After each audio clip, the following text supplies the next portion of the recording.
कि बिगिनर जो स्टूडेंट है यहाँ पर, ठीक है, जो एकदम फ्रेशर्स हैं, अगर मैं यहाँ बात करूँ, जिन्होंने एकदम तैयारी को शुरू किया है, ये फ्रेशर स्टूडेंट कैसे तैयारी करें, फ्रेशर कैसे, ठीक है, तैयारी करें यहाँ पे, अगर मैं बात करूँ यहाँ पे तो, कि इनकी प्रिपरेशन कैसे होने वाली है, ठीक है। अब देखिए जैसे क्या होता है कि सबसे पहले आपका ये सवाल आपका अपने आप से होना चाहिए कि आपने यहाँ पर जो है, अगर मान लीजिए जो भी एग्ज़ाम को टारगेट किया है वो क्यों किया है, क्या आपकी ये मजबूरी है, ठीक है, कि आप इस मजबूरी के कारण इस सवाल को, जैसे एक तरीके से मेरी मजबूरी थी, मेरा कहीं जॉब नहीं लगा, मैं बीटेक का बंदा हूँ, 15,000 की मेरे को नौकरी मिल रही थी, तो मुझे बीटेक नहीं करना था, मुझे इंजीनियरिंग की नौकरी नहीं करनी थी, तो मेरे घर में किसी ने कहा कि एसएससी की तैयारी होती है, एसएससी का पेपर होता है, और मेरे पड़ोस में कोई एसएससी में सेलेक्टेड है, इसीलिए हम एसएससी में कूद के आ गए और हम तैयारी शुरू कर दी है। क्या हम इस वजह से तैयारी कर रहे हैं, या मेरे बगल में, घर के बगल में कोई जो है रेलवे ग्रुप डी का लगा है, उसको मोटा दहेज मिला है, आराम से जो है 10 लाख 15 लाख रुपए की शादी हुई है, तो इस वजह से जो है उसके दहेज के पैसे को देखकर हम यहाँ पर जो है एक तरीके से सरकारी नौकरी की तैयारी करने आए हैं। या फिर ये कारण है कि हमने खाकी वेब सीरीज़ देखी है, आईपीएस लेवल का अलग ही एक भौकाल होता है, मज़ा आता है भैया जब एकदम सायरन निकलता है, एकदम जो है समाज में रुतबा होता है, तो हमको इस वजह से तैयारी करना है। या फिर आपके घर में या रिलेटिव में कोई आपके फलाना ताता फूफा चाऊ कोई है, वीडियो है या कुछ है, और बढ़िया एकदम 2-4 कोठी बनवा रखे हैं, अच्छा खासा 2-3 गाड़ी भी उनके दरवाजे पे खड़ी है, देखते हैं तो बहुत पैसा है, काम पर उन्हें जाना नहीं है, तो उस वजह से तैयारी करनी है। अगर आपके कुछ सपने इसमें से हैं जो सिर्फ प्रॉफिट देखकर आप उस जॉब में जा रहे हैं, तो यकीन मानिए आप बहुत गलत दिशा में जा रहे हैं, क्योंकि अडानी को भी फिर इसी दिशा में चले जाने चाहिए था। बेकार में वो जो है अपना हीरा का बिजनेस शुरू किया, या कहीं पर भी जो है छोटा मोटा कोई काम किया, उन्हें भी सरकारी नौकरी की तैयारी करने की आवश्यकता थी। क्योंकि है ना, अगर प्रॉफिट के वजह से अगर हम किसी चीज़ के पीछे भागते हैं, तो मुझे लगता है कि ये सबसे बड़ी बेवकूफ़ी है। प्रॉफिट के पीछे भागना मतलब एक स्टार्टअप मिल जाए, एक किक मिल जाए, कि ये मिल जाए, तो शायद आप अच्छे से, मुझे नहीं लगता कि प्राइवेट सेक्टर के बारे में जानते हैं। प्राइवेट सेक्टर में अगर आप जानेंगे तो 5-5 लाख रुपए, 6-6 लाख रुपए भी सैलरी होती है अगर ढंग की पोस्ट में हो तो, और ज़िंदगी ऐसी है जिसकी कोई बात ही नहीं करते।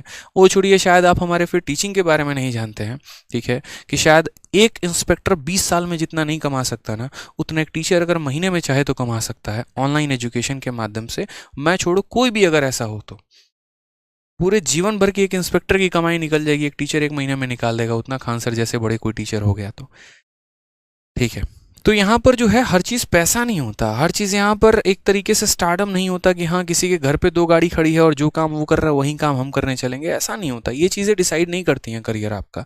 आज के समय में कई सारे बच्चों को देख रहा हूँ, 12th पास आउट किए हुए हैं, ग्रेजुएशन के पहले साल में हैं, और कुछ नहीं मिला तो सरकारी नौकरी की तैयारी करेंगे, क्यों? क्योंकि उसमें साधन कम लगना है। ऐसा नहीं है।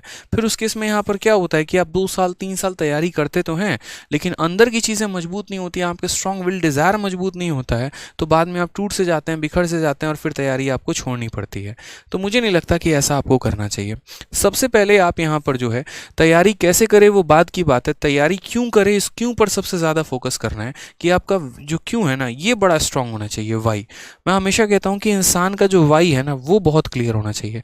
अगर कोई मुझसे पूछे कि सर आपने अपनी जो है इतना बढ़िया 4-4 5-5 सरकारी नौकरी निकालने के बाद भी आप अभी टीचिंग क्यों करते हो, ठीक है, तो ये मेरा क्यों बहुत क्लियर है, क्योंकि मुझे मज़ा आता है। और मुझे आज से नहीं, जब मैं दिल्ली में 2014 से आया था, मैं तब से ट्यूशन्स पढ़ा रहा हूँ। मैंने होम ट्यूशन्स पढ़ाए, मैंने घर घर जाके ट्यूशन्स पढ़ाया है, 6ठी क्लास के बच्चों को, 8वीं क्लास के बच्चों को, 10वीं क्लास के बच्चों को, ग्रेजुएशन को, फिर एसएससी के बच्चों को। तो मैं शुरू से मैं ट्यूशन पढ़ाता हूँ क्योंकि मुझे बहुत मज़ा आता है। मैं रोता हुआ घर से निकलूँगा और ट्यूशन पढ़ाने के बाद हंसता हुआ वापस घर पे आऊँगा, चाहे रीज़न कुछ भी रहे, किसी से मेरी कितनी भी लड़ाई क्यों ना हो जाए, लेकिन मैं पढ़ा लूँ तो आधे घंटे के बाद मेरे चेहरे पर बड़ी मुस्कान आएगी, क्योंकि मुझे मज़ा आता था कि हाँ यार मैंने किसी को कुछ दिया है, कुछ सिखाया है, मैंने कुछ नॉलेज शेयर किया है, उसके चेहरे पर एक मुस्कान लेकर आया और मुझे सेटिस्फैक्शन मिलता था। तो ये क्यों बहुत रीज़न क्लियर है। अभी तो आपको जैसे तैसे लगेगा ना, पता क्या सोच रहोगे, पागल आदमी है, क्या बता रहा है, छोड़ो यार, कुछ गाइडेंस वाइडेंस बताओ, हमारा सरकारी नौकरी निकले, आराम से पोस्टेड हो। बट आप सबसे बड़े गलतफहमी में, यकीन मानिए, आप जिस लेवल पर है ना, शायद यहाँ से मैं थोड़े से ऊपर उठकर बात कर रहा हूँ आपसे, यकीन नहीं है ना, तो आप जिन भी लोगों को देखते हैं कि जो सीजीएल में सेलेक्टेड हैं, जरा उनसे दोबारा पूछिएगा कि क्या वो दोबारा पेपर नहीं देते हैं। सब देते हैं, सब पेपर देते हैं। यकीन मानो, आप इस भ्रम में हो कि आपको लग रहा है कि लोग दोबारा पेपर नहीं देते हैं और नौकरी निकलने के बाद वो सेटिस्फाई हो जाते हैं। बिल्कुल भी नहीं होता। पहली बात तो नौकरी निकलती नहीं है, और दूसरी निकल भी जाती है तो सेटिस्फैक्शन नहीं होता है। एक्साइज इंस्पेक्टर बन तो गए हैं और पोस्टिंग भेज दिया केरला, फिर वहाँ से चिल्लाएंगे नारियल तेल में खाना बन गया, हमसे नहीं जिया जाएगा, हम तो दोबारा पेपर देंगे, दोबारा से तैयारी करेंगे। इतनी बुद्धि दिमाग पहले में नहीं थी? बताओ पहले थी कि नहीं थी? जब तुम्हें पता है रैंक नहीं था, जब तुम्हें पता है नंबर नहीं था, जरूरी था वो पोस्ट चूज करना? कोई और चूज कर लेता है। रॉन्ग डिसीजंस हैं, क्यों क्लियर नहीं है, और फिर उसके बाद अपना समय, सब कुछ सब बर्बाद इंसान करता है। अपने रिसोर्स भी इंसान बर्बाद कर रहा है, माँ बाप का समय बर्बाद कर रहा है, पैसा बर्बाद कर रहा है, अपना सब कुछ बर्बाद कर रहा है। तो क्यों क्लियर होना जरूरी है, क्योंकि ये क्यों क्लियर नहीं होता है ना, तो जो असली जीने की उम्र होती है 25 से 35 साल, जहाँ पर आपको वाकई में ज़िंदगी जीना है, घूमना है, फिरना है, मस्ती करना है, जो आपका एक युवा वाला समय होता है, वो आप अपना इन्हीं तैयारियों के चक्कर में, फ्रस्ट्रेशंस के चक्कर में निकाल देते हैं। शादी ब्याह हो जाता है, फिर ज़िंदगी में जिम्मेदारियां आ जाती हैं और जी नहीं पाते हो। तो ये क्यों क्लियर करो पहले कि हाँ मुझे क्यों ही मतलब एक्साइज इंस्पेक्टर बनना है, इनकम टैक्स इंस्पेक्टर बनना है। क्या पैसा कमाना मेरा मकसद है? यकीन मानो अगर पैसा कमाना मकसद है तो आज मेरे पास एक से एक ऐसे बिजनेस मॉडल हैं जिससे आप अपने पैसे को कितना गुना कर सकते हो। ठीक है, तो पैसा रीज़न नहीं होना चाहिए, आपका क्यों क्लियर हो कि वाई डू यू वांट। मतलब मेरा जो रीज़न है, जैसे मानो क्या आपके पापा का सपना है, क्या आप उनके चेहरे पर खुशी देखना चाहते हैं, क्या आप अपने सर की कैप उन्हें चल के पहनाना चाहते हैं, ठीक है, आप समाज में एक बड़ा नाम चाहते हैं, जो भी रीज़न होगा, कोई भी रीज़न हो सकता है, बस वो क्यों क्लियर होना चाहिए। अब वो क्यों क्लियर होने के बाद आपको क्या करना है? क्यों क्लियर होने के बाद फिर आपको रुकना नहीं है, फिर आपको कंसिस्टेंटली जो है लग जाना है। ठीक है, सबसे बड़ा चैलेंज आता है यहाँ पर कि ये फ्रेशर स्टूडेंट के साथ, कि ये फ्रेशर स्टूडेंट तैयारी कैसे करें। मान लीजिए आपका क्यों क्लियर हो गया, थोड़ी बहुत समझदारी के साथ आपने जान ली कि तैयारी करनी है। मैं बात सिर्फ एसएससी को लेकर नहीं करूंगा, मैं किसी भी गवर्नमेंट एग्जाम को लेकर बात करूंगा कि कोई भी गवर्नमेंट एग्जाम की अगर आपको तैयारी करनी है तो आप कैसे करेंगे। चाहे वो एसएससी है, चाहे वो बैंकिंग है, चाहे वो यूपीएससी है, ब्रॉड लेवल पर अगर हम बात करें यहाँ पर तो कैसे होगा। तो सबसे पहले जो है ना, आप वहाँ पर उसका सिलेबस जानना शुरू करो कि उसका सिलेबस है क्या। जैसे मानिए एसएससी का सिलेबस जानना है तो बड़े आसानी से इंटरनेट पर इजीली अवेलेबल मिल जाता है। यूपीएससी का जानना है तो उसकी एक मैगजीन भी आती है, यूपीएससी कोर या ऐसे करके 20 रुपए की, उसमें पूरा यूपीएससी का दिया गया होता है सिलेबस, और भी चीज़ें होती हैं, या इंटरनेट पर भी मिल जाता है, यूट्यूब पर भी। दूसरा, सिलेबस देखने के बाद जो है ना, आप कम से कम 1 या 2 टॉपर की वीडियो देखा करो, टॉपर्स स्ट्रैटेजी जाना करो कि टॉपर की स्ट्रैटेजी क्या थी, और टॉपर की वीडियो देखो। फॉलो कुछ भी नहीं करना, बस अभी वीडियो देखना है, उनके स्ट्रैटेजी जानने हैं आपको कि उन्होंने किस तरीके से काम शुरू किया, किस तरीके से पढ़ना शुरू किया, और क्या उनका रणनीति रहा, कितने समय लगे, उन्होंने कौन से सब्जेक्ट को चूज़ किए। कारण बताता हूँ मैं, मान लीजिए कि मैं 12th में हूँ, ठीक है, आनंद फानन में हमें कुछ समझ में नहीं आया और हमने जो है केमिस्ट्री ऑनर्स कर लिया, और ग्रेजुएशन करने के बाद जो है हमारी इच्छा हुई कि हमें यूपीएससी करनी है। हालांकि इच्छा हमारी 12th में भी थी, बताने वाला कोई नहीं था, सबने कहा तुम जैसे तैसे करके ग्रेजुएशन कर लो। अब हमने ग्रेजुएशन कर लिया केमिस्ट्री ऑनर्स में। केमिस्ट्री ऑनर्स ग्रेजुएशन करने के बाद जब यूपीएससी की तैयारी करने गए तो पता चला कि मेरा रूममेट जो है वो हिस्ट्री ऑनर्स करके आया है और उसने ऑप्शनल में हिस्ट्री ले रखा है। तो भाई 500 नंबर का तो पेपर उसका ऐसे ही तैयार हो गया है।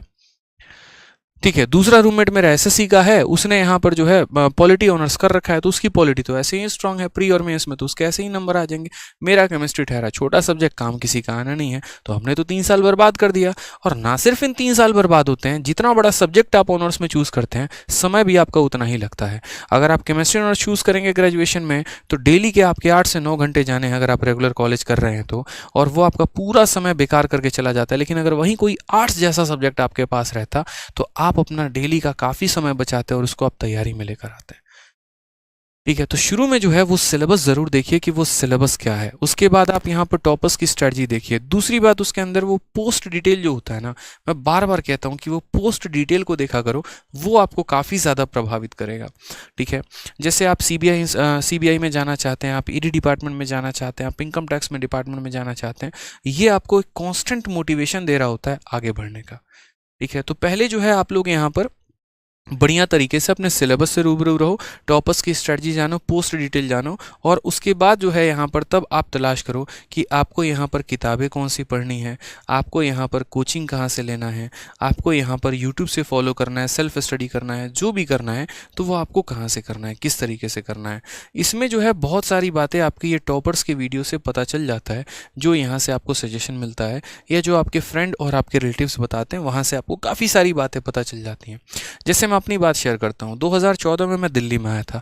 ठीक है, बहुत मतलब अलग अलग वेबसाइट मैंने देखे हैं जो मेरे बारे में बहुत सारी बातें लिखते हैं, सारे फर्जी होते हैं, किसी को एग्जैक्ट डेटा पता नहीं है। ठीक है, तो ये चीज़ें जो है ना लाइफ में कड़ियाँ जुड़ते चली जाती हैं। कोई भी चीज़ आप एक बार में नहीं सीखते हैं, पहले दिन नहीं सीखते हैं, समय लगता है। तो अगर आप बिगिनर हैं ना, तो आपको सबसे पहले अपने सिलेबस पर काम करना चाहिए। टॉपर्स की स्ट्रेटजी की वीडियो देखो आप, पोस्ट डिटेल देखो आप, उसके बाद आप अपना कंसिडरेशन करो कि किताबें कौन सी अच्छी हैं, कोचिंग कौन सी अच्छी हैं, सेल्फ स्टडी कौन सी अच्छी है। मतलब पहला जो काम होना चाहिए ना, वो आपका काम होना चाहिए सर्च आउट का, कि आप सर्च आउट कर रहे हो बढ़िया तरीके से, लुकआउट कर रहे हो कि हाँ चलो देखते हैं सभी चीज़ें क्या हैं, कैसे हैं, क्या हैं, ताकि आपका एक बेस क्लियर हो सके एक तरीके से। जब घर बनाना होता है ना, तो मिट्टी डाल के जो नींव है उसको पक्का करना होता है, ताकि अगर नींव आपकी मजबूत हो गई तो उसके ऊपर कितनी भी बिल्डिंग खड़ी कर लो कोई फर्क नहीं पड़ता है। मतलब ये रहे कि बस आपको ये फील ना है, क्योंकि जो देखो, जो पोस्ट डिटेल के बारे में सर्च नहीं कर पाया, जो अपने सिलेबस के बारे में सर्च नहीं कर पाया, जो किताबों के बारे में जानकारी नहीं कर पाया, क्या लगता है वो आगे चल के किताब पढ़ेगा? अब जो स्टूडेंट जाके दुकानदार से पूछ रहा है भैया एसएससी की तैयारी करनी है, कौन सी किताब पढ़नी है बताओ, तो वो क्या आगे पढ़ेगा? क्वेस्ट होना चाहिए आपका अंदर से, थर्स्ट होना चाहिए आपका अंदर से कि मुझे बढ़ना है तो मुझे अपने लिए सर्च करना पड़ेगा ना। तो वो चीज़ होना पड़ेगा कि आपको अपने लिए पहले आगे बढ़ना पड़ेगा। अब जैसे मानो इन चीज़ों को आपने सर्च आउट कर लिया, उसके बाद अगर हम बात करें यहाँ पर, तो फिर उसके बाद आप चूज़ करो अपने तरीके से। आपको यूट्यूब से पढ़ना है तो यूट्यूब पर कई सारे चैनल हैं, कई सारे टीचर्स हैं जो पढ़ा रहे हैं। आपको लग रहा है कि अगर मैं यहाँ से तैयारी कर सकता हूँ, ये टीचर बढ़िया पढ़ाते हैं, कभी किसी के नाम पे मत जाना। दुनिया में कोई बोले ना कि आदित्य रंजन बहुत बड़े टीचर हैं, बहुत अच्छे टीचर है, अच्छा पढ़ाते हैं, मत पढ़ना। मैं बता रहा हूँ, आप तभी पढ़ना आदित्य रंजन से जब आपको समझ में आए। ठीक है, कोई भी एक्स वाई टीचर है, कोई भी चैनल पर है, अगर मान लीजिए वो पढ़ाता है, आपको समझ में नहीं आ रहा ना, तो मत जाना, भीड़ के पीछे मत भागना। भीड़ का कटेगा तो आपका भी कटेगा, यूँ समझ लीजिए यहाँ पे। ठीक है, तो आप अपना चैनल चूज़ करो, आप अपना सोर्स चूज़ करो कि कहाँ पढ़ना है। किसी के एप्लीकेशन का कोई पेड कोर्स लेना है, आप वो चूज़ करो कि हाँ भाई कौन बढ़िया पढ़ा रहा है, कैसे पढ़ा रहा है, वो आप यहाँ पर चूज़ करो। किताबें किसी के टॉपर के नाम पर मत जाना कि किसी किताब ने बोल दिया कि फलानी किताब बहुत अच्छी है तो आप भी उसके ऊपर चल गए। बेशक उसके किताब का रिकमेंडेशन देखो, उसके बाद आप दुकान पर जाओ, दुकान पर उसकी एक नज़र लगाओ एटलीस्ट। जैसे अगर जीके की बात करें तो जीके में आपका लूसेंट भी है, जीके में मनोहर पांडे भी है, जीके में क्राउन पब्लिकेशन भी है। ठीक है, बहुत बच्चे ऐसे होते हैं जिनको कहानी की तरह लूसेंट बड़ी अच्छी लगती है, लेकिन बहुत ऐसे हैं जिनको वन लाइनर अच्छा लगता है। तो वन लाइनर में यहाँ पर किसका चूज़ कर लेते हैं, तो वन लाइनर में वो जो है आपका क्राउन पब्लिकेशन का या मनोहर पांडे चूज़ कर लेंगे। तो डिपेंड करता है कि आपका यहाँ पर जो है इंटरेस्ट किसका है। बहुत लोगों को वोकैब ट्रिक से याद करना पसंद है, तो वहीं पर बहुतों को सिर्फ रटना पसंद है। ठीक है, तो डिपेंड करता है, मार्केट में हर चीज़ अवेलेबल है। तो आप अपना पहली बात तो जो है वो पता करो कि किसने क्या क्या रिकमेंडेशंस दिए, और उसके आधार पर जो है यहाँ पर आप शुरुआत करो। ठीक है, सोर्सेस पिक करो। अब जैसे मान लो कि आपने सपोज करिए कहीं पर कोई कोर्स लिया, या आप यूट्यूब से पढ़ रहे हैं या कहीं से पढ़ रहे हैं, तो अब उसके बाद आपकी जिम्मेदारी यहाँ पर यह बन जाती है कि आप उस चीज़ में बड़ा कंसिस्टेंट सा रहे। यहाँ पे थोड़ा सीरियस हो जाए जीवन में। यहाँ पर हर समय स्ट्रेटजी, हर समय गाइडेंस नहीं होता। जितनी बातें जाननी थी वो यहाँ पर आपने जान ली। अब उसके बाद यहाँ से कंसिस्टेंट होकर पढ़ना शुरू करिए। कंसिस्टेंसी कैसे रखनी है, तो कंसिस्टेंसी ऐसे रखनी है, तो कभी भी शेड्यूल में फ्लेक्सिबल यहाँ पर है ना, बड़ा आराम से रहने का कोशिश किया करो यार। हाँ, जैसे शेड्यूल में इतना कर सकते हो कि मुझे डेली के वोकैबलरी ख़त्म करना है। ठीक है, और कम से कम कितना ख़त्म करना है, तो कम से कम मेरे 20 साइनो एंटो मेरे ख़त्म हो जाने चाहिए। इतना वर्ड तो मेरे पास फिक्स होना चाहिए। वोकैब में आप डिसाइड कर लो 20 साइनो हो गया, फिर उसके बाद जो है यहाँ पर पढ़ना शुरू करो, फिर 20 वन वर्ड हो गया और 20 ईडियम्स हो गए, फिर उसके बाद इसी तरीके फ्रेजल वर्ब्स हो गए। आपने यहाँ तरीका अपना लिया है। उसके बाद आप यहाँ पर ये डिसाइड करो कि ग्रामर कम से कम डेली मुझे 1 घंटा करना ही करना है। ये बहुत ज़रूरी यार, ग्रामर का करना। ये 1 घंटे अगर आपने नहीं किया ना तो बहुत दिक्कत होगी। क्यों? क्योंकि देखो चैप्टर वाइज तो एरर हर कोई लगा पाता है। नाउन का क्वेश्चन, नाउन का शीट अगर हम आपको दे दे, तुरंत पकड़ लोगे सर नाउन में यहाँ पर ये एरर है, कंपाउंड नाउन का एरर है, कमांडर इन चीफ्स नहीं होना चाहिए, यहाँ पर होना चाहिए, मदर्स इन लॉ नहीं होना चाहिए, मदर्स इन लॉ, अलग अलग करके पोजेशन है, क्या है, कैसे है, कहाँ अपोस्ट्रोफी आएगा, कहाँ नहीं आएगा। ठीक है, पेयर ऑफ सीजर होगा, पेयर ऑफ सीजर्स होगा, पेयर्स ऑफ सीजर होगा, क्या होगा, वो सारी बातें बहुत अच्छे तरीके से। लेकिन दिक्कत तब आता है जब स्टेटमेंट दे दिया जाता है और मिक्स एरर में पता नहीं चल पाता ये ससुरा नाउन का एरर है, प्रोनाउन का एरर है, आर्टिकल का एरर है, प्रीपोजिशन का एरर है कि क्या है। वो तब क्लियर होता है जब आप ग्रामर बहुत अच्छे तरीके से पढ़ाई करते हैं। आप पढ़ाई करिए ग्रामर की, बहुत अच्छे से बात है। आप जिन भी टीचर से पढ़ते हैं सब टीचर से पढ़िए, सब अच्छा पढ़ाते हैं, कोई खराब नहीं पढ़ाता। ठीक है, अंडरस्टैंडिंग की बात होती है, जिसके साथ हम कंफर्टेबल हैं वो हमें अच्छा लगता है। जैसे ब्रांड की अगर बात करूं तो कॉप भी कपड़ा बनाता है, कैल्विन क्लाइन भी कपड़ा बनाता है, और भी मार्केट में 100 ब्रांड है। दुनिया सबके कपड़े खरीदती है, जिसको जिसका टेस्ट अच्छा लगता है वो उसका पहनता है। इसका मतलब ये थोड़ी कोई खराब है। ठीक है, कोई टेंशन की बात नहीं है। लेकिन उसमें आपको एक जो है वो सबसे ज़्यादा फोकस करना है कि ग्रामर मैं पढ़ तो रहा हूँ, बहुत अच्छी बात है, लेकिन प्रैक्टिस मुझे करना है। मार्केट जो किताब अच्छा लगे आप उससे प्रैक्टिस किया करो। जैसे अगर ग्रामर की प्रैक्टिस की मैं बात करता हूँ तो एक मिरर ऑफ कॉमन एरर करके ये किताब है, आप मिरर ऑफ कॉमन एरर्स किताब से प्रैक्टिस कर सकते हो। बहुत ज़्यादा भी शब्द यहाँ पर नहीं दे रखा और बहुत यहाँ पर कम शब्द भी नहीं दे रखे, तो ये आपको बहुत ज़्यादा फायदा कराएगा। मिरर ऑफ कॉमन एरर में ग्रामर के अच्छे सवाल दे रखे हैं, ज़्यादा नहीं, हर चैप्टर के 50 क्वेश्चंस, जो क्लैरिटी के लिए इनफ है। अब इसमें भी दिक्कत क्या आती है, मैं अभी किताबों के नाम एक दो नोट करवाना शुरू करूंगा, लिखना शुरू करोगे, कल दुकान पे पहुंच जाओगे खरीदने, खरीदोगे, पहला पन्ना पढ़ोगे, दूसरा पन्ना पढ़ोगे, पहला महीना पढ़ोगे, उसके बाद किताब एज इट इज़ जस की तस रखी होती है टेबल पे, सर कुछ नया बताओ, ये तो है ही है। जैसे मैंने बच्चों को कहा कि इंग्लिश के लिए आपको सेक्शनल क्विज देना चाहिए, मुझे जहाँ तक लगता है, क्योंकि जब आपने यहाँ वोकैब कंप्लीट कर लिया, जब आपने ग्रामर कंप्लीट कर लिया, तो इनकी रिवीजन कैसे होती रहेगी, तो क्विज देना है। और क्विज कहाँ देना है, तो एसएससी इंग्लिश क्विज करके एक एप्लीकेशन आता है, आप वहाँ से दे सकते हो। एक बार मैंने यूट्यूब पर बताया, कुछ नालायक बच्चे तो ऐसे हैं जिनको क्या ही बोलो, पता नहीं ब्रह्मांड के कौन से ग्रह में जी रहे होते हैं, ठीक है, और पहुँच जाते हैं। आपका अपना एप्लीकेशन है, प्रमोट कर रहे हो, अरे भाई दूर दूर तक इससे मेरा कोई मतलब नहीं है। जब तैयारी कर रहे थे ना, उसके पहले का एप्लीकेशन है, तो मेरा कौन सा फूफा का एप्लीकेशन है यहाँ पर ये कि मेरे को कौन सा प्रॉफिट मिलने वाला है। कोई बात तुम्हारे भले की बताओ तो पहले तुम लिखना शुरू कर दोगे। दूसरा, उच्च लेवल के जो दूसरे प्राणी होंगे, तुरंत नाम लेके अभी नोट करेंगे, इंस्टॉल भी करेंगे, लेकिन जीवन में कभी जो है इसका दर्शन नहीं करेंगे। ज़्यादा से ज़्यादा एक दो सेट लगा लेंगे, हाँ ठीक है, बढ़िया है। अब मेहनत ही नहीं करोगे, सपने देखोगे इनकम टैक्स इंस्पेक्टर का, तो भूल जाओ भाई। दूसरों की कहानी पर ताली बजा सकते हो, लेकिन कभी ऐसा वक्त लेकर नहीं आ सकते कि लोग आपके लिए ताली बजाएं, क्योंकि वो वक्त लाने के लिए मेहनत करना पड़ेगा। इस एप्लीकेशन में जो क्वेश्चन है जाके लगाने पड़ेंगे, इसके प्रैक्टिस सेट लगाने पड़ेंगे, यहाँ पर इस किताब से पढ़ना पड़ेगा, अपने टीचर के नोट्स रिवाइज करने पड़ेंगे, जो कि होगा नहीं। अब होगा नहीं तो बेकार ही हो जाएगा ना आपके लिए, तो स्ट्रेटजी क्या फ़ायदा होगा बताओ। ठीक है, तो मेहनत तो भाई मेरे इन चीज़ों पर फोकस करना पड़ेगा। तो ग्रामर में कुछ ऐसा रखो कि डेली 1 घंटा आप इसको दे पाओ, प्रैक्टिस कर पाओ, ज़्यादा ज़रूरत पड़े तो यहाँ पर जो है क्विज किस तरीके से आप तैयारी कर पाओ। फिर उसके बाद नेक्स्ट पॉइंट आता है कॉम्प्रीहेंशन। अब कॉम्प्रीहेंशन में तो शुरू में तो बच्चा इसको भूल ही जाता है, अरे कौन कॉम्प्रीहेंशन होगा कहीं कोई पे। कॉम्प्रीहेंशन का मतलब बस उनको ज़्यादा से ज़्यादा समझ में आता है, तो कहानी, पैसेज, भाई ऐसा नहीं है, 3 पार्ट उसके होते हैं अंदर अंदर, ठीक है। पहले पार्ट की अगर हम बात करते हैं तो क्लोज टेस्ट होता है, दूसरा अगर हम बात करते हैं तो पारा जंबल्ड होता है, तीसरा अगर हम यहाँ पर बात करते हैं तो आपका पैसेज होता है। तीनों बहुत ज़रूरी है। और अगर मैं बात करूँ यहाँ पर ना, ठीक है, तो ये तीनों जो है आपकी न्यूज़पेपर रीडिंग से सुधर सकते हैं, आपके किताबों को पढ़ने से सुधर सकते हैं, और आपके जो टीचर पढ़ाते हैं उससे सुधर सकते हैं। कई सारी चीज़ें होती हैं, जैसे मैंने अपने लिए फ़िक्स कर लिया था और मैंने 11 रूल याद कर लिए थे कि मुझे न्यूज़पेपर पढ़ने के 11 फ़ायदे मिलेंगे। मैं आपको बताता हूँ कैसे। जैसे मान लीजिए आप न्यूज़पेपर रीडिंग करते हैं, एनआर करते हैं, अगर आप ढंग से न्यूज़पेपर पढ़ते हैं ना, और न्यूज़पेपर पढ़ने का तरीका भी मैं बताऊंगा कैसे होता है, तो न्यूज़पेपर रीडिंग करने का सबसे पहला फ़ायदा क्या होता है कि आपका जो अंडरस्टैंडिंग होता है ना, वो डेवलप होता है, कहानी जो है वो समझ में आती है, ठीक है। अब इसका फ़ायदा मैं बताता हूँ। मान लीजिए यहाँ पर कल के दिन आप किसी बड़े पोस्ट पे नियुक्त हो जाते हैं और आप अपने ऑफिस जा रहे हैं, सामने न्यूज़पेपर रखा हुआ है, पढ़ना नहीं आ रहा है और दूसरा वाला पढ़ रहा है, आपको इतना बेइज्जत महसूस होगा ना जिसकी कोई बात नहीं है। आप फ्लाइट में ट्रैवल तो कर रहे हैं, बिजनेस क्लास छोड़िए, इकोनॉमी क्लास में ट्रैवल कर रहे हैं, 2 लोग आपस में इंग्लिश में बात कर रहे हैं और 2 फॉरेनर ही बैठे हैं, आप बैठ के हैं कर रहे हैं, यस सर, हाँ जी, यस जी, या करते जा रहे हैं, आपको भी नहीं पता चल रहा वो गरिया रहा है आपको की तारीफ कर रहा है या किए जा रहे हैं, ठीक है। और पता चले पोस्ट कौन सी है भैया, तो एक्साइज इंस्पेक्टर करके हैं किए जा रहे हैं बस। एक आपको वहाँ की एयर होस्टेस है ना, आपको ज़्यादा बेइज्जत कर देगी, इतना समझ लीजिए, क्योंकि उसकी इंग्लिश भी आपके बहुत ज़्यादा परफेक्ट होगी। अब फिर यहाँ पर डिबेट करने चले आओगे, ऐसे कैसे, हिंदी हमारा जो है वो मीडियम है, मातृभाषा हिंदी है, सबको हिंदी बोलनी चाहिए। अगर हिंदी है तो जाके देखो थोड़ा डिपार्टमेंट में कि जितने भी लेटर आते हैं ना, आपका कॉल लेटर भी आता है, कुछ भी आता है, कोई भी नोटिस आता है तो इंग्लिश में आता है, इसीलिए इंग्लिश को सबसे ज़्यादा तवज्जो दिया जाता है कि पढ़िए। क्यों? इंटरनेशनली एक्सेप्टेड है। भारत में डिबेट कर लोगे, क्यों? क्योंकि यहाँ डिबेट बहुत अच्छा लगता है धर्म के ऊपर, ठीक है, डिबेट यहाँ पर लगता है भगवा रंग के ऊपर, डिबेट बहुत अच्छा लगता है अदर चीज़ों के ऊपर, क्योंकि हम मेहनत कम करना चाहते हैं, भाषण ज़्यादा देना जानते हैं।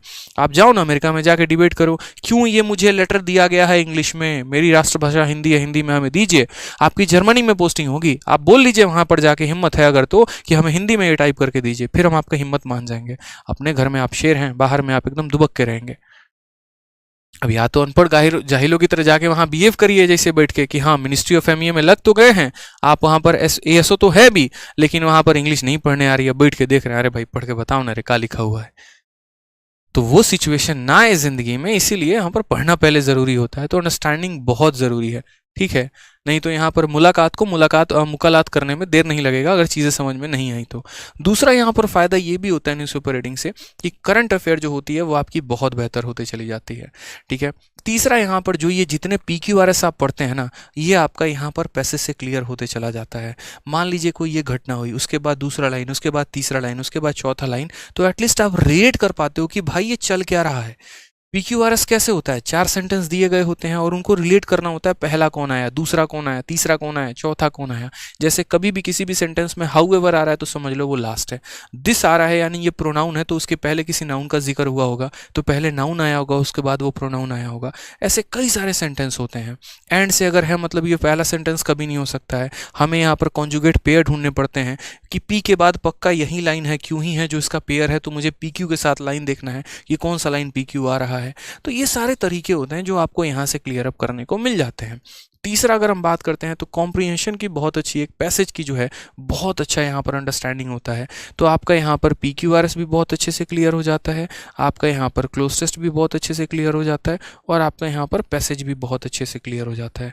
अब यहाँ बात आता है और भी कई सारे फायदे हैं, ये मैं लेटर ऑन गिनवाना शुरू करूंगा। जैसे मुझे जो बहुत अच्छा लगता था, जब हिंदू के एडिटोरियल पेज को उठाऊंगा तो मुझे उस एडिटोरियल के लिखे शब्द अच्छे नहीं लगते थे, उससे कई गुना ज़्यादा मैं उन चीज़ों को समझ पाता था जो उस एडिटोरियल में नीचे अलग अलग लोगों के लिखे गए विचार हैं, व्यक्त हैं।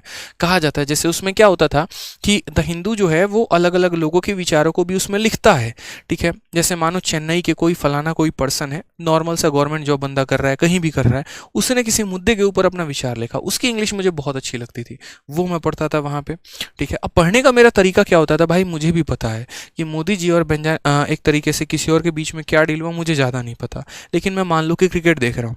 अब क्रिकेट देख रहा हूँ तो इतना तो पता है कि विराट कोहली ने कितना रन बनाया, इतना पता है यहाँ पर कि कल मैच भारत जीती है, इतने रनों से जीती है, ये रहा।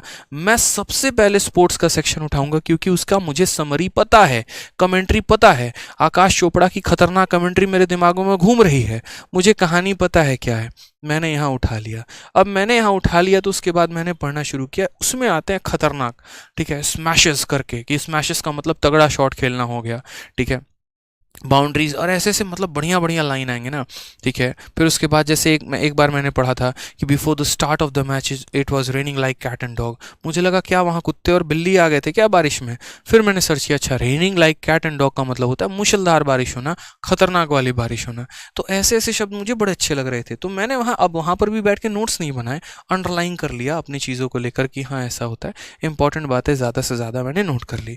तो ये फ़ायदे हो जाते हैं, तरीका होता है। रोज़ की रोज़ न्यूज़पेपर नहीं मंगाना, एक ही दिन मंगाना है, आज कोई एक पन्ना पढ़ लो, कल कोई दूसरा पन्ना पढ़ लो, परसों कोई तीसरा पन्ना पढ़ लो, इस तरीके से करके कम समझ में आए नॉवल उठा लो। अब नॉवल भी ऐसा वाला नॉवल नहीं उठाना है 3 मिस्टेक्स इन माई लाइफ, उससे कुछ बहुत बड़ा चेंज नहीं आने वाला है, ठीक है, कि बैठ के 3 मिस्टेक्स पढ़ रहे हैं, पता चला इंग्लिश गया तेल लेने, यहाँ पे 3 मिस्टेक पढ़ोगे उसने जीवन में, वो 3 मिस्टेक कौन से किए, ठीक है। तो वो नहीं करना मेरे भाई, यहाँ तरीका देखिए आप, सही चीज़ों को है ना, सही चीज़ों के पीछे भागे ज़्यादा बढ़िया है, ठीक है। किसी ने कहा यहाँ पर इंग्लिश मूवी देखने से इंग्लिश बहुत अच्छी होती है, लो सर्च कर रहे हैं इंग्लिश मूवी कौन सी है बढ़िया, और इंग्लिश मूवी के चक्कर में यहाँ पर एंजेलिना जोली के पास चले गए हैं और देख रहे हैं हाँ यार इसके डिम्पल बड़े अच्छे हैं, चाहे जो भी हैं, गया इंग्लिश तेल लेने। तो वैसे नहीं होता है यार, आप थोड़ा सा जो है ना अपने आप को बहुत बार बहुत ज़्यादा रिसोर्सेज के चक्कर में अपने आप को और गड्ढे में डालते चले जाते हैं, वो काम मत किया करो आप लोग यहाँ पे, ठीक है। तो इस तरीके से जो है यहाँ पर आप अपना वोकैब का अपना शेड्यूल कर लो, ग्रामर अपना शेड्यूल कर लो यहाँ पर कि हाँ वोकैब भी हमने कर लिया, ग्रामर पर भी अच्छा खासा फोकस कर लिया,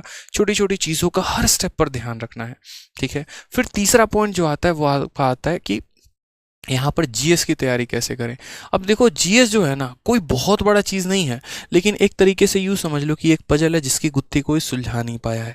और जीएस में माहौल क्या बन जाता है, जीएस में माहौल ये बन जाता है कि पिछली बार एक पेपर में ये पूछ लिया गया था कि कैटरीना कैफ की हाइट कितनी है, तो आपको लगा क्वेश्चन से रिलेवेंट आते हैं, आप या तो उस एक सवाल के पीछे भाग लीजिए, या इस बार के सीजीएल में अगर आप देखेंगे तो सारे के सारे रेलिवेंट क्वेश्चन पूछे गए हैं, आप उसके पीछे भाग लीजिए।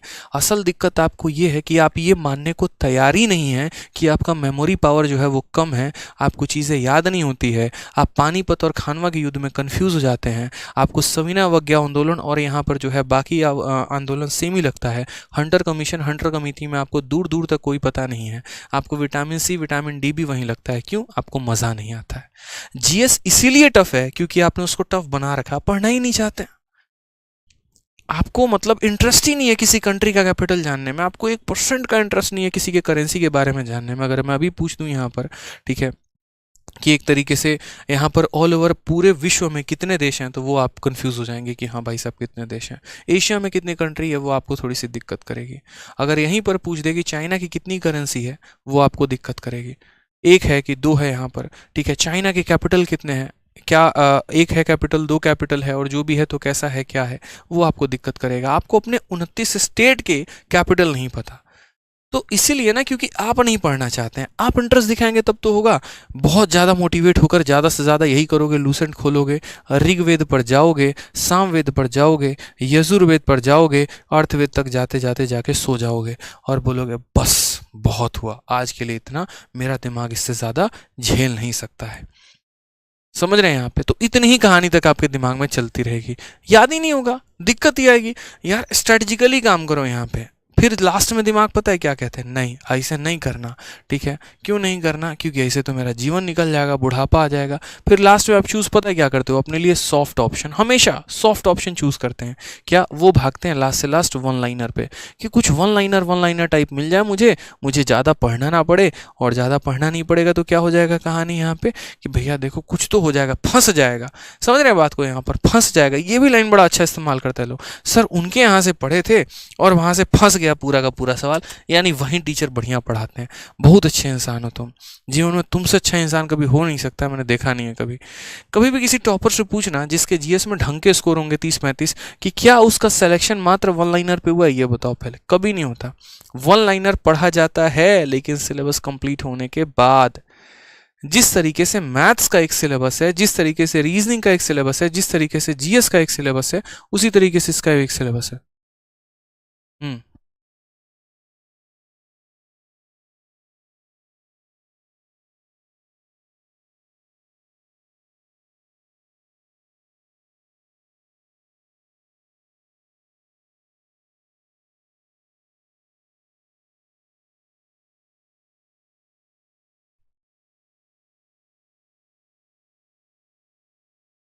तो यहाँ पर जैसे इन बातों का ध्यान रखना है कि वन लाइनर से कुछ नहीं होता यहाँ पे, ठीक है। ये बाद में काम आता है भाई, शुरू में नहीं आता। शुरू में स्ट्रेटजिकली मैं आपको बताऊँ तो यहाँ पर जीएस पढ़ना पड़ेगा।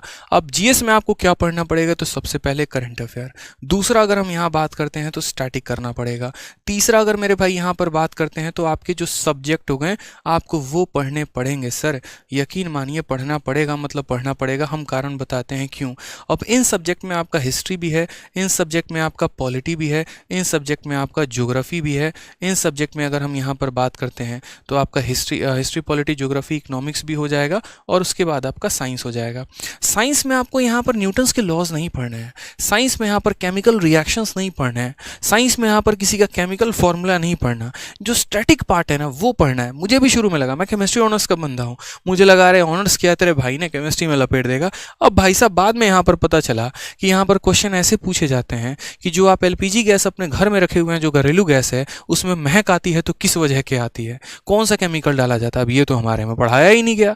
जो सिंदूर औरतें सर में लगाती हैं, उस सिंदूर में कौन सा केमिकल है ये बताओ यहाँ पर। ये हमारे केमिस्ट्री ऑनर्स का पार्ट ही नहीं था यार। हमें तो पता नहीं कौन कौन सा रिएक्शन पढ़ाया गया, जो यहाँ कर आके पता चला कि इसकी तो कोई ज़रूरत ही नहीं है। यहाँ पे बेकिंग सोडा लाइम सोडा से ज़्यादा सवाल यहाँ बनता ही नहीं है। ठीक है, बायोलॉजी में हमने क्या क्या पढ़ लिया, यहाँ पर पूरा का पूरा ग्रंथ पढ़ लिया, मानव शरीर पढ़ लिया, सब कुछ पढ़ लिया, और यहाँ पर ज़्यादा से ज़्यादा विटामिन और ये सब कैल्शियम डेफिशिएंसी के ऊपर क्वेश्चन रह रहे होते हैं। ठीक है, तो ये बड़ा सिंपल सा होता है कि साइंस में बहुत ज़्यादा मेहनत नहीं करनी होती, लिमिटेड इसके अंदर भी जो स्टैटिक पार्ट होते हैं जो नहीं बदलते वो आपको पढ़ना होता है। ठीक है, उसके बाद यहाँ पर ये जो सोर्सेज हो गए भाई, हिस्ट्री इतना प्यारा है, यकीन मानो मात्र 3 पार्ट में बदला है। एक आपका हो गया एंशियंट, दूसरा आपका हो गया मॉडर्न, और तीसरा आपका हो गया मेडिएवल। आप पूरी हिस्ट्री क्यों उठाते हो? मत उठाओ ना। आप कोई एक पार्ट यहाँ पर उठा लो। जैसे मानो आप एंशियंट, आपकी इच्छा नहीं हो रही, आप यार मॉडर्न हिस्ट्री से शुरू कर लो, क्या दिक्कत है? मेडिएवल से शुरू कर लो, गांधीयन एरा से शुरू कर लो, दिल्ली सल्तनत से शुरू कर लो। शुरू तो करो यार, कहीं से तो शुरू करो मेरे भाई, कहीं से। ठीक है, मैंने यहाँ से कई बार उठाने की कोशिश की, सिंधु घाटी सभ्यता, इंडस वैली सिविलाइजेशन, नहीं समझ में आता था, काली बगान और ये क्या क्या लोथल वोथल नहीं समझ में आ रहा था। फिर हमने शुरू किया मॉडर्न से, गांधी नगर से शुरू किया, इन चीज़ों को हम रिलेट कर पा रहे थे। ठीक है, तो यहाँ से एक एक करके पॉइंट्स बनाने शुरू किए, याद करना शुरू किया। तो शुरू करना पड़ेगा, एक बार में कभी नहीं होगा। मैं कह रहा हूँ 10 बार चित के पट हो जाओगे, उठाओगे लूसेंट पटक दोगे, उठाओगे पटक दोगे, उठाओगे अपना कोर्स पटक दोगे, लेकिन एट द एंड फिर पकड़ना पड़ेगा, फिर पढ़ना पड़ेगा। पॉलिटी है, ठीक है, 5 आर्टिकल आपको याद हैं और आपके पेपर में 6ठा आर्टिकल आ गया, किसकी गलती है ये बताओ? आपकी गलती है, एग्जामिनर की गलती नहीं है, क्योंकि सीधा तौर पे है कि आपको कम से कम 20 से 25 आर्टिकल तो याद होने चाहिए।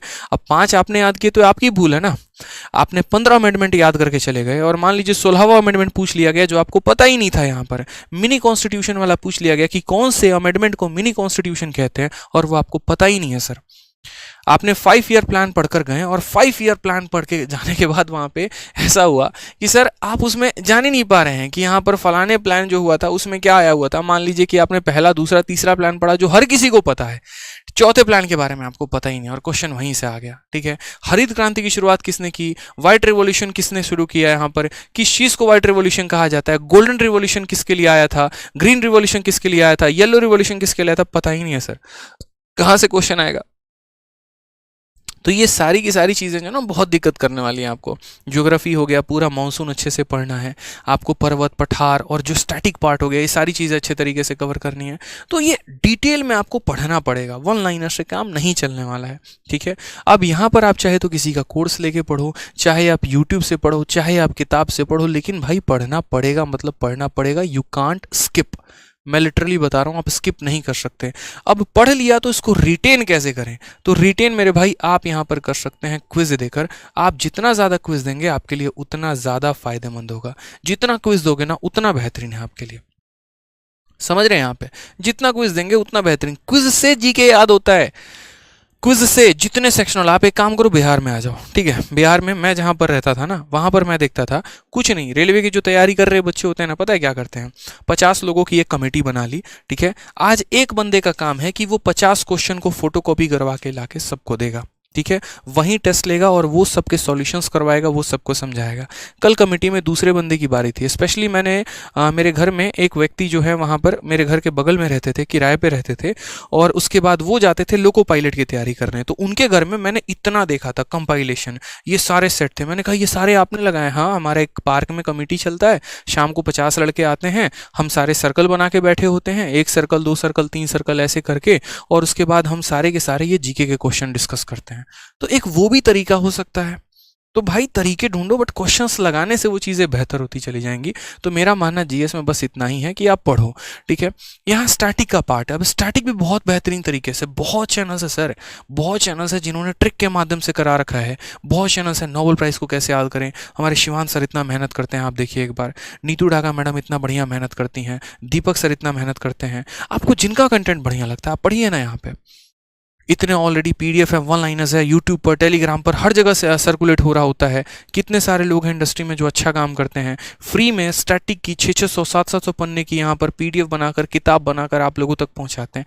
मटेरियल तो है आपके हाथ में, अब आप ही नहीं पढ़ेंगे तो दुनिया में आपको कौन आगे बढ़ाने वाला है? बढ़ा ही नहीं सकता कोई यहाँ पे। ठीक है, तो इसके ऊपर भी आपको काम करना है कि जीएस में बहुत तगड़ी पकड़ बना के चलनी है। नेक्स्ट बात हम यहाँ पर रीजनिंग में करते हैं। अब रीजनिंग में यहाँ पर देख लो कि रीजनिंग में यहाँ पर क्या करना है। ठीक है, रीजनिंग में अगर यहाँ बात करें तो रीजनिंग में 2 बातों का ध्यान रखना कि रीजनिंग में जो है सबसे पहला तो ये भूल मत करना है कि रीजनिंग आती है। कारण हम बताते हैं। आज मैं बच्चों से मिलता हूँ, सर 2017 में कोचिंग लिए थे, ठीक है, रीजनिंग में मेरा तब से कंप्लीट है, क्वेश्चन कितने सही हो रहे हैं? तो 25 में मात्र 20। अब आपको लग रहा है 20 बहुत अच्छा अटेम्प्ट है यार, सर पागल है बोल रहे हैं 25 में 20 सही हो गए। भाई रीजनिंग जैसे सब्जेक्ट में 25 के 25 अटेम्प्ट होने चाहिए, तो तुम महागधे इंसान हो कि तुम 25 में 20 सवाल करके लेके आ रहे हो। रीजनिंग फ्री फंड के नंबर देके जाता है। अब मेंटलिटी कैसे बन रखी है कि रीजनिंग वही पुराना वाला आ रहा है, भूल गए कि टीसीएस मतलब पैटर्न में आ चुका है और लेवल जो है वो रीजनिंग का बहुत तगड़ा और खतरनाक हो चुका है। अब इसके लिए क्या करना पड़ेगा भाई, लगाने पड़ेंगे सवाल। ठीक है सर सीरीज बहुत कमजोर है, क्या करें भाई? सीरीज कमजोर है तो मैं पूछता हूँ कितने क्वेश्चन लगाए बाबू तुमने सीरीज के? सर नोट्स लगा लिए थे सर के जो उन्होंने पढ़ाए थे। अच्छा तो नोट्स ही लगाए हो, कभी प्रीवियस ईयर लगाए हो कि नहीं लगाए हो? नहीं सर नोट्स लगाए थे तो हो गया वहाँ पे, तो बस तुम नोट से लगा के रह जाना। क्या जरूरत है क्वेश्चन लगाने की भाई? अगला बंदा पागल है ना जो वहाँ पर वो 200 क्वेश्चन प्रैक्टिस कर रहा है यहाँ पर किताब से। वो 200 क्वेश्चन क्यों प्रैक्टिस कर रहा है? क्योंकि उसको 200 सवाल मिलेंगे जिसके 200 तरीके होंगे सॉल्व करने के, जिसमें 200 अलग अलग पैटर्न लग रहे होंगे। तो वो 200 तरीके सीखेगा तो वो पागल है। और आप यहाँ हाथ पर हाथ बैठ के सिर्फ और सिर्फ लोगों से पूछते फिरेंगे बताइए ना सीरीज के सवाल कैसे सॉल्व करें। आप भागेंगे वो फेसबुक क्वेश्चन के पीछे, लोगों को टेस्ट करेंगे जाके, अपने टीचर को देखेंगे फेसबुक वाला क्वेश्चन देखे बन रहा है आपसे बताइए तो पहले, नहीं बन रहा ना, आप रीजनिंग के टीचर हो ही नहीं सकते। पागल इंसान, तुमको पता है तुम क्या कर रहे हो पहले ये बताओ। उस टीचर का या वहां पर उसकी टेस्टिंग बाद में कर लेना, अपनी बुद्धि की टेस्टिंग पहले कर लो। कितने मॉक आपने बैक टू बैक ऐसा दिया और आपके 50 में 50 आए हैं कभी? बैक टू बैक आ रहे हैं, सारे पेपर में आ रहे हैं, नहीं आ रहे ना? इतने छोटी चीज में भी अगर आपको नहीं आ पा रहा है ना तो मतलब यूं समझ लीजिए कि वो चीज छोटी नहीं है। फिर वो ऐसा है कि जो आपको खिला रहा है और आप खेल रहे हैं मदारी की तरह और भटक रहे हैं, बस आप पर भ्रम में जी रहे हैं कि आपको आता है।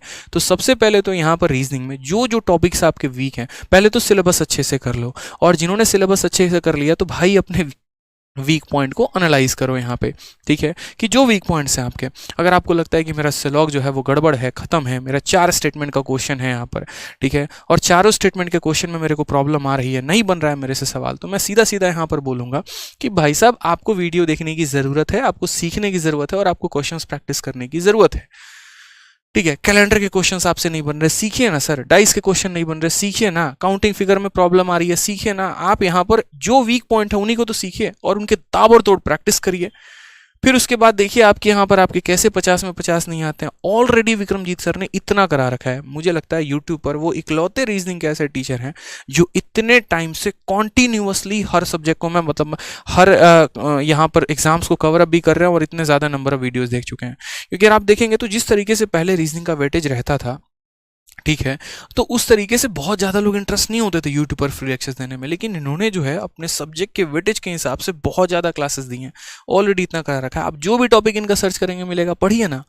आप कहते हैं ऐसे टॉपिक नहीं मिलता, सारा अवेलेबल है, आप पढ़ के तो देखो, सर्च करके तो देखो, आपको सब कुछ मिलने वाला है। पढ़ोगे नहीं तो दिक्कत तो यहाँ पर आएगा ना भाई।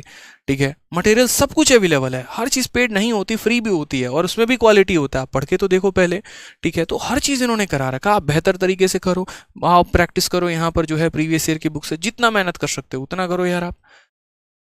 ठीक है तो इस पर काम करो आप। लास्ट जो हो जाता है वो आपका हो जाता है लास्ट में आपका मैथ्स। और मैथ्स के लिए मैं बताता हूँ, मैथ्स के लिए एकदम ठीक है, देखो मैथ्स के लिए मैं बहुत ज़्यादा बात नहीं करूँगा, मैं ऑनेस्टली बताऊँ तो सिर्फ 2 बातें बोलूँगा यहाँ पर कि सिलेबस और लास्ट में हो गया प्रैक्टिस। ठीक है ये 2 बातों पर काम करो मेरे भाई। सिलेबस कंप्लीट किए बिना कुछ नहीं हो सकता है, फर्जी तरीकों में मत जिंदा रहा करो। ठीक है जैसे मान लो कि अगर सिलेबस कंप्लीट है तो 60 दिन 60 मैराथन देखो, जो कि एक मेरी मैराथन है, बहुत अच्छा फायदा पहुंचाएगी आपको। ठीक है जो आप ई बुक लगाओ, प्रैक्टिस करो और भी चीज़ें करो। लेकिन अगर आपका सिलेबस कंप्लीट नहीं है तो पहले सिलेबस कंप्लीट करो। मैं कभी नहीं बोलता कि आप मुझसे पढ़िए, मैं आज भी कह रहा हूँ आपसे कि आपको जिनका अच्छा लगता है ना आप उनसे पढ़िए। मैं खुद बोल रहा हूँ भाई, क्योंकि मेरे लिए सिलेक्शन इंपॉर्टेंट है। ठीक है मेरे लिए आपका भविष्य इंपॉर्टेंट है, मेरे लिए आपका जो है इंस्पेक्टर लगना इंपॉर्टेंट है। मैं वो सपने देखता हूँ यहाँ पे। मैं अपने कभी इस तरीके से नहीं देखता कि पूरे इंडिया में जो है सारे बच्चे मेरे से पढ़े, किसी के पास कोई ना जाए ना, मतलब ऐसा होना नहीं चाहिए यार। हाँ जहाँ पर कोई गलत करेगा वहाँ मैं क्वेश्चन करूंगा, जहाँ पर कंटेंट में कमी आएगी किसी के तो वहाँ पर मैं कह सकता हूँ, क्योंकि वहाँ पर मुझे भी फील होता है, आप भी देश के नागरिक हैं, अगर कहीं पर कुछ गलती होगी तो आप भी कहेंगे यहाँ पर कि सर ये गलत है, यहाँ पर उसके खिलाफ आप आवाज़ उठाएंगे ही उठाएंगे, क्योंकि हमें उसकी समझ है जो आपको नहीं है। मुझे पता है यहाँ पर कि इस चीज़ की रेलिवेंस ऐसी होनी चाहिए और वहाँ पर मेरे को ज़रूरत पड़े तो शायद मैं अपने लिए 2 बातें सुन लूँगा, लेकिन आपके लिए 2 बातें सह नहीं सकता। बस मैं इतनी बातें बोलूँगा। आपको जहाँ अच्छा लगता है, जिस टीचर का अच्छा लगता है, लेकिन आप वहाँ से पढ़िए। यूट्यूब अच्छा लगता है वहाँ से लीजिए, बैच अच्छा लगता है वहाँ से पढ़िए, कोई टेंशन की बात नहीं। और यहाँ पर प्रैक्टिस करिए।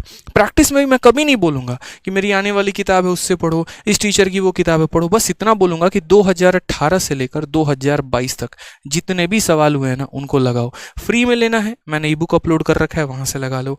और अगर आपको कोई किताब से पढ़ना है मेरे भाई तो यहाँ पर जो है किसी भी किताब से लगा लो, कोई फ़र्क नहीं पड़ता, प्रीवियस ईयर की सारी किताबें अच्छी हैं। ठीक है, बस प्रैक्टिस करो यहाँ पर अच्छे तरीके से, क्वेश्चन टिप्स पर घूमने चाहिए, इनके स्मार्ट अप्रोच पर काम करो, इनके स्मार्ट कंसेप्ट पर काम करो, वो बहुत बहुत बहुत महत्वपूर्ण है। और इस पर काम नहीं होगा तो नैया डूब जाएगी, बंटा धार हो जाएगा। समझ रहे हैं यहाँ पे? तो इसके ऊपर काम करिए और बाकी मेरे ऊपर छोड़ दीजिए। मैं मैथ्स में आप लोगों के लिए जी जान लगाकर मेहनत कर रहा हूँ यूट्यूब में। मेरे यूट्यूब के ही सेशंस अगर किसी ने ढंग से फॉलो कर लिए ना तो उसको कुछ और करने की जरूरत नहीं है। 60 मैराथन अपने आप में एक मास्टरपीस है। प्रशांत सर की अगर आप देखोगे तो इंग्लिश के 75 वीडियो अपने आप में मास्टरपीस है। आप पढ़ो ना यार, इंग्लिश में उन्होंने इतना मेहनत कर रखा है, 75 वीडियोस की मास्टरपीस दे रखी है। मैंने 60 मैराथन दे रखा है, विक्रमजीत सर ने 60 मैराथन दे रखा है, ऑलरेडी अपलोडेड है। इसके अलावा अगर आपको कोई और कंटेंट पड़ता है तो यार यूट्यूब तो है, सर्च करो, टॉपिक का नाम टीचर्स के आ जाएंगे इतने सारे, लिस्ट पढ़ना शुरू करो, क्या फर्क पड़ता है। आपको इंस्पेक्टर बनने से मतलब है, ये नहीं है कि हाँ यहाँ पर किसी का भक्त बनना है। मत बनो मेरे भक्त, मैं पहले भी कहता हूँ, ठीक है। अपने आप में अपने सिलेक्शन के लिए मरो, ये सबसे ज्यादा इंपॉर्टेंट है, ठीक है। तो इस तरीके से जो है अपना शेड्यूल बनाओ और उसके बाद हफ्ते के 2 दिन जो है वो सैटरडे और संडे मात्र भाई रिवीजन पे जान लुटा दो। कुछ नहीं पढ़ेंगे और मात्र यहाँ पर रिवीजन करेंगे। बस मेरा ये फोकस होना चाहिए कि रिवीजन करना ही करना है, बस कुछ भी हो जाए। क्या फ़ायदा वोकैबुलरी पढ़ने का, क्या फ़ायदा यहाँ पर मैथ्स लिखने का, क्या फ़ायदा कुछ और करने का, जब मेरे भाई आप उसको रिवाइज ही नहीं कर पाए।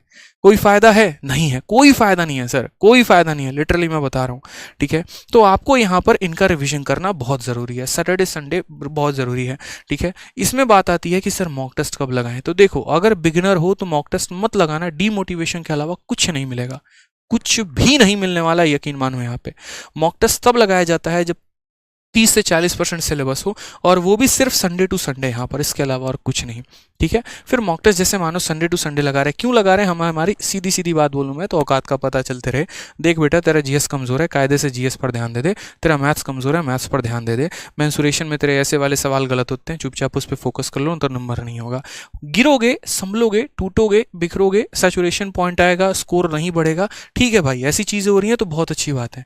मैं हमेशा कहता हूँ ना कि आईसीयू देखा है, आईसीयू में क्या होता है यहाँ पर कि ऐसे ग्राफ चल रहा होता है, ऐसे पूरा एकदम दिख रहा है ना, ऐसे। और जिस दिन मेरे भाई कहानी ऐसे शून्य हो गई ना, खत्म है कहानी, इंसान गया भाई, गया गया। तो जीवन में अप डाउन आना बहुत जरूरी है। ये ग्राफ बताता है कि आप जिंदा हैं, आप इंसान हैं, आप रोबोट नहीं हैं, आपके अंदर फीलिंग्स हैं। कभी आप पॉजिटिव होते हैं, कभी नेगेटिव होते हैं, कभी न्यूट्रल रहते हैं। जरूरी है, कोई टेंशन नहीं। हर दिन एक जैसी पढ़ाई नहीं होती, किसी दिन 9 घंटे पढ़ते हैं, किसी दिन 6 घंटे पढ़ते हैं, किसी दिन नहीं पढ़ते, ठीक है। बट पढ़ तो रहे हैं, चल तो रहे हैं, सफर में आगे बढ़ तो रहे हैं, कामयाबी मिलेगी भाई। मेहनत जो करेगा उसी को मिलेगा ना, जिसने मेहनत की नहीं उसको क्या मिलने वाला है? कुछ नहीं, खाली कटोरा, ठीक है। तो ये मेहनत करते रहो, होगा। मॉक में स्कोर अप डाउन जाते रहेंगे, बट हिम्मत नहीं हारना है। मैंने कई सारे लोगों को देखा है, ठीक है, बाकी लोग 2 साल में सिलेक्शन लेके जाते हैं, उन्हें 2 साल में नहीं मिला, कंसिस्टेंट रहे तो 4 साल में जरूर मिला, ठीक है। मेरी बात से सहमत हो तो लाइक करके जरूर बताओ। लाइक आप लोग बिल्कुल नहीं कर रहे हो, बात विचार में खो चुके हो भाई। लाइक वाइक भी कर दिया करो सेशन को यार, ठीक है। और आप इस परिवार से जुड़े रहो और अच्छी जानकारी आपको मिलते रहे, तो अभी तुरंत सब्सक्राइब के बटन को टीप देना है और जो है नोटिफिकेशन बेल ऑन कर लेना है।